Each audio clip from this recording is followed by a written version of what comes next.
All right, ladies, let's talk stress. Because if you're in perimenopause or menopause, you already know that stress can feel like it's running the show. 1 second, you're fine. The next, you're snapping at your kids or crying at a Hallmark commercial and wondering if you're ever going to sleep through the night again. Can I get an amen on this? Yes. Now, you might not experience all of these things, maybe some of them. If you're not experiencing any of these, yay, tell everyone your secret because these are so common. Here's the thing, stress isn't just in your head, it's in your hormones.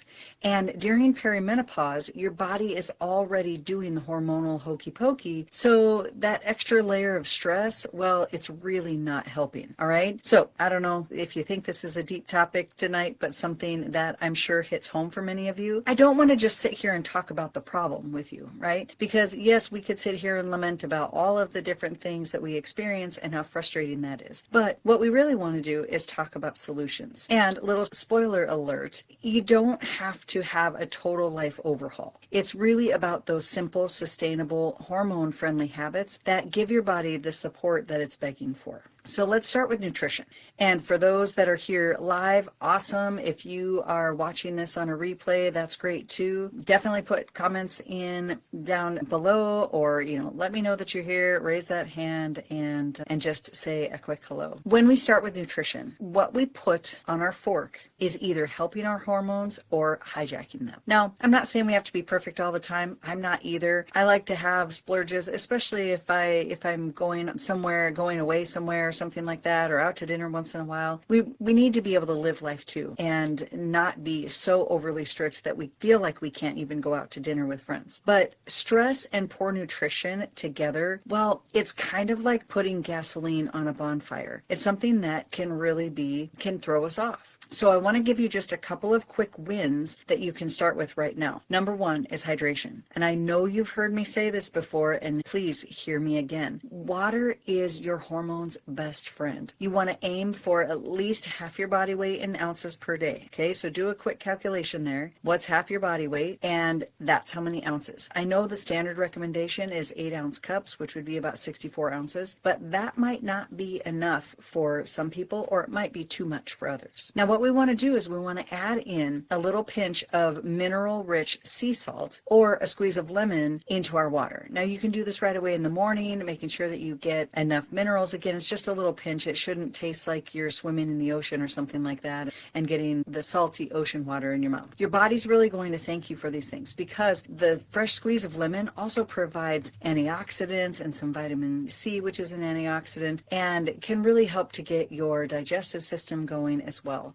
And so remember, coffee before water is not what we're doing. Okay, we're not doing that anymore. Drink at least 8 to 12 ounces of water before you start sipping on that coffee. Now, the next thing is balance your plate. Every meal should have protein, healthy fats, and fiber because protein is going to help keep your blood sugar stable. So sometimes with mood swings, it's a blood sugar issue. Fats will support our hormone production and our brain function. And then fiber is going to keep the gut moving. And so that way we're able to detox the stuff that the body doesn't need hanging around. Now, it shouldn't give you diarrhea or anything like that. And you definitely need to make sure that you're staying hydrated well enough. Otherwise, you can get a little constipated if you have too much fiber and not enough water. Now, the third thing is peptides. And yes, I'm going there because bioactive peptides support collagen production. And that helps with joint health, our skin recovery, and, those fine lines and wrinkles and things. And there's also peptides, the bioactive peptides that help to support our metabolism as well, which can give us that extra little boost that we might want if we are trying to maybe lose a little bit of body fat. And also because it will support our muscles, then it can help us in gaining some lean mass as well. The other thing is there are sleep support peptides. They're like a little lullaby for your nervous system. They help you to actually stay asleep so that you don't wake up at 3 a.m.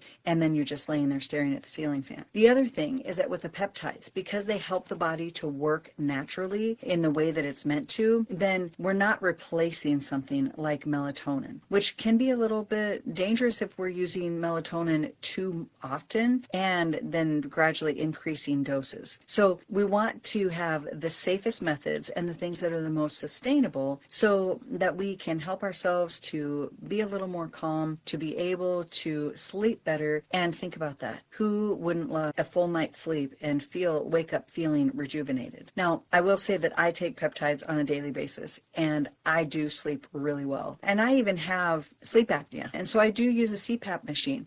And that's something that I hope that someday that I'll be able to get rid of, but who knows, because I will do my best to maintain my health. But even with that, even with sleep apnea, I do sleep really well. And sleeping through the night is so important for us.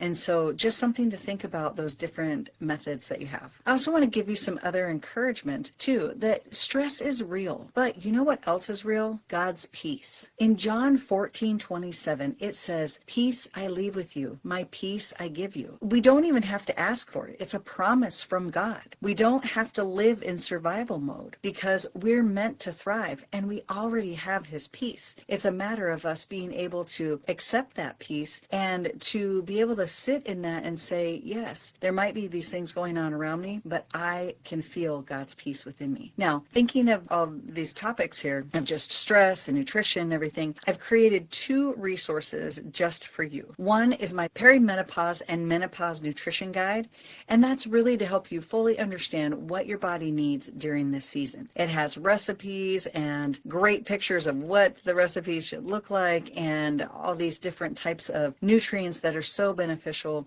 for our bodies, and an opportunity for you to be able to add some of those into your daily routine. I also have an upcoming Calm in 14 reset plan for perimenopause. It's a 2-week plan to help you feel calmer, to sleep better, and to get those moods under control. Now, these things aren't quite available yet, but they're going to be soon. So if you want to get on the wait list, just drop reset in the comments below, or you can DM me. I will make sure that you are the first to know when these things open. Because listen, you don't need a total overhaul. You just need the right tools and a little encouragement and support. And the reminder that with God's help, you have got this. And I'm here to support you in that as well. Now, for those who are not in perimenopause, I see you. This information can still be beneficial for you because we all need to treat our bodies like the God-given temples that they are. So don't hesitate. You can also share with others. And I want you to just have a great night. And don't forget, DM me or write reset in the comments below if you are interested in being put on the wait list for those 2 resources that will be coming your way soon. I hope that you have a great evening, everyone.